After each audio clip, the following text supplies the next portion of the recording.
नमस्कार विद्यार्थियों, मैं देवेंद्र पारिक स्वागत करता हूं आपका जी के बाय डी के चैनल पर। विद्यार्थियों, आज हम संविधान सभा को याद करना शुरू करेंगे। आज का पहला जो याद करने का महत्वपूर्ण पार्ट है वो है संविधान सभा बनी कैसे। तो देखिए, सबसे पहली बात कि ये आई क्यों और कब आई। तो भारत में 1920 में जब असहयोग आंदोलन चल रहा था, तो उस दौर में 1924 में असहयोग आंदोलन स्टार्ट होने के 4 साल बाद स्वराज पार्टी जो थी, उस स्वराज पार्टी के विचार के अंदर, या कह सकते हैं कि स्वराज पार्टी के लोगों के मन में विचार आया कि भारत में संविधान सभा होनी चाहिए। तो पहली बार स्वराज पार्टी के माइंड में यही थी बात। अब उस समय से लेकर के भारत आजाद हुआ, उस समय तक कई बार लोगों के मन में एक चीज घूमती रही कि भाई संविधान सभा होनी चाहिए। लेकिन जब भारत आजाद हुआ उससे जस्ट 1 साल पहले 1946 में, जब स्कूलें कॉलेजें खुल रही थी, जुलाई का महीना था, तब 1946 में, आज़ादी से 1 साल पहले और स्कूलें खुल रही थी, तब की बात है, संविधान सभा का गठन हुआ। अब इस संविधान सभा का गठन करने के लिए कौन आया? तो अंग्रेजों ने एक कमेटी भेजी, इसे मिशन बोल सकते हैं, कैबिनेट मिशन।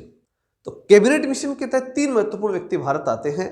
उसमें सबसे पहले लॉरेंस यानी लॉइन यानी शेर, जो उसकी अध्यक्षता में थी, तो लॉरेंस से याद रखेंगे नाम। दूसरा, वो लॉइन जो था ना, वो जेंडर नहीं देख रहा था, स्त्री पुरुष किसी को नहीं देख रहा था, वो सबको फोड़ रहा था। तो दूसरा व्यक्ति है जेंडर, अलेक्जेंडर, और तीसरा व्यक्ति फोर्ड। तो 3 व्यक्ति हो गए, लॉरेंस, अलेक्जेंडर और फोर्ड। ये 3 व्यक्ति इस कैबिनेट मिशन के अंदर शामिल थे। अब ये तीनों याद रखने, बहुत महत्वपूर्ण चीज है तीनों की तीनों। इसके बाद में जब ये आए और जुलाई 1946 के अंदर चुनाव भी हो गए, तो चुनाव होने की जब बात थी, तब कितनी सीटों के ऊपर चुनाव हो, ये विचार आया। तो इसमें डिसाइड किया गया कि अंग्रेजों की 292 और 4, 292 तो ब्रिटिश प्रांत थे और 4 चीफ कमिश्नरी क्षेत्र थे, इन पे डायरेक्ट पब्लिक से चुनाव करवा लो। और जो 93 रियासतें हैं, उन रियासतों से जो राजा हैं वो एक एक प्रतिनिधि अपना भेज देंगे। तो 92, 93 और 4, 292, 93 ओनली और फिर 4, याद हो गया ना 3 फैक्ट, 292, 93 और 4। 292 क्या? ब्रिटिश प्रांत, 93 क्या? देसी रियासत, और 4 क्या? 4 थे चीफ कमिश्नरी क्षेत्र। तो जो 92 और 4 जो थे, इनके ऊपर तो करवा लो चुनाव, और रियासतें जो थी, जो कि 93 रियासतें थी, वहां से एक एक राजा एक एक प्रतिनिधि संविधान सभा में भेज देगा। ये बात डिसाइड हुई।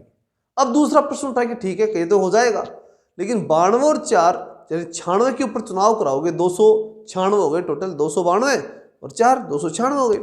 तो 296 पे जब आप चुनाव कराओगे, तो इसमें ऐसा तो है नहीं कि एक जगह से तो 5 ले लिए और एक जगह से 1 ले लिया। उसका समाधान क्या होगा? तो उसके लिए डिसाइड किया कि 10 लाख पर एक प्रतिनिधि चुना जाएगा। उन्होंने कहा ठीक है, करवाओ चुनाव। अब चुनाव शुरू होता है, और चुनाव जब शुरू होता है तो कांग्रेस की जो सीटें हैं वो सर्वाधिक आती हैं। 208 सीटें कांग्रेस को मिलती हैं, 73 सीटें मुस्लिम लीग को मिलती है और 15 सीटें अन्य को मिल जाती हैं। अब 208 यानी 68, कांग्रेस के तो 68 हो गए, तो कांग्रेस को 208 मिली, मतलब 68।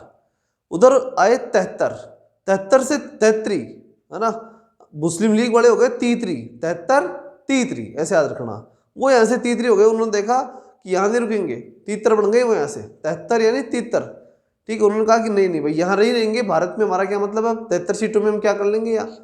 तो उन्होंने, मुस्लिम लीग ने जो है वो संविधान सभा में शामिल होने का विचार ही त्याग दिया, उन्होंने पाकिस्तान की मांग शुरू कर दी, ठीक है। उनका अलग ही प्रोपेगेंडा स्टार्ट हो गया। तो ऐसे कुल मिलाकर के 296 सीटों पे चुनाव हुए और टोटल 389 लोग संविधान सभा में बिठाने का विचार किया गया। अच्छा, इसका एक डिवीजन और भी था, वो था सांप्रदायिक आधार पर।